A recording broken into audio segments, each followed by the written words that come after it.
खबर सिवनी से है, जहां सिवनी विधायक दिनेश राय मुनमुन ने जैविक खेती कर रहे युवा अंकित मालू को किया प्रोत्साहित, बढ़ाया उनका मनोबल।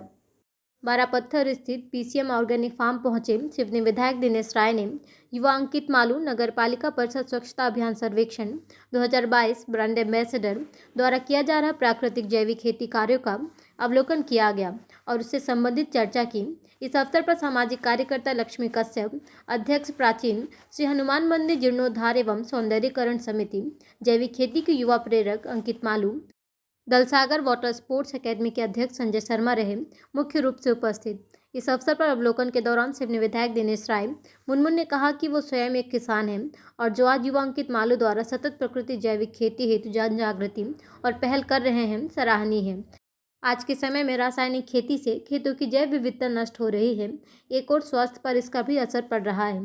हाँ, प्रकृति जैविक खेती से उत्पादन और लाभांश अन्य प्रक्रिया कम होता है, किंतु पर्यावरण और स्वास्थ्य पर इसका लाभ मिलता है। जैविक खेती करने से भूमि का भी सही रखरखाव होता है। उन्होंने अंकित मालू को अपने कृषि कार्य से भी अवगत कराकर उचित मार्गदर्शन दिया। साथ ही अंकित मालू द्वारा बनाए जा रहे अमृत जैव और कंपोस्ट खाद निर्माण स्थल का अवलोकन कराया गया। निश्चित है, इस समय किसान इतनी आपाधापी और यूरिया और सब दवाइयाँ जहरीली जिस तरीके से खेती में उपयोग कर रहा है, तो सबसे पहले तो मैं पंजाब बताऊंगा कि वहाँ से एक ट्रेन चलती है कैंसर के मरीजों को रोज़ लाने ले जाने के लिए।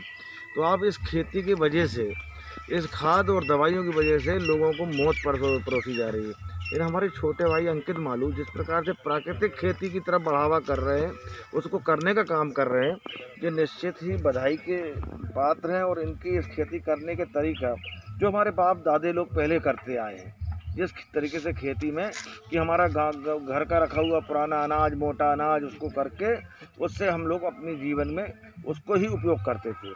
लेकिन आज की जो मार्केट और कॉमर्शियल लाइफ होने की वजह से हम लोग वो खेती करने लगे कि अधिक से अधिक पैदावार हो और अधिक पैसा कमाने के चक्कर में हमारे किसान भाइयों के सामने एक समस्या ये आ रही है कि ये जहरीली हम खेती करने लगे, सब्जियाँ लगाने लगे, इससे बहुत ज़्यादा लोगों के जीवन की और स्वास्थ्य में परेशानी आ रही है। मैं बधाई दूंगा अंकित मालू जी को कि आप इस खेती तरफ एक युवा होकर इस तरफ आप बढ़ा प्रयास है।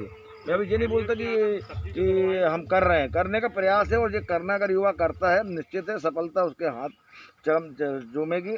और निश्चित है कि वो हमको मोटिवेट करे और बच्चों को, युवाओं को, सबको मोटिवेट करेगा, तो उस तरीके से बढ़ेगा। लेकिन जो ज़मीनी स्तर का जो काम है, ये ग्रामीण क्षेत्रों में हमारे किसानों के बीच में भी जाएगा, तो निश्चित है हम सब लोग उम्मीद करते हैं इसी तरीके की खेती लोग करने की तरफ आगे बढ़ें।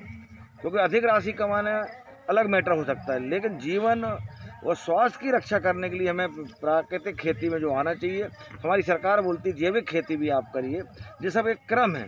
तो कहीं ना कहीं हमें जहरीली खाद, बीज और दवाइयों से बचाने के लिए नेचुरल हमको खेती में आना पड़ेगा।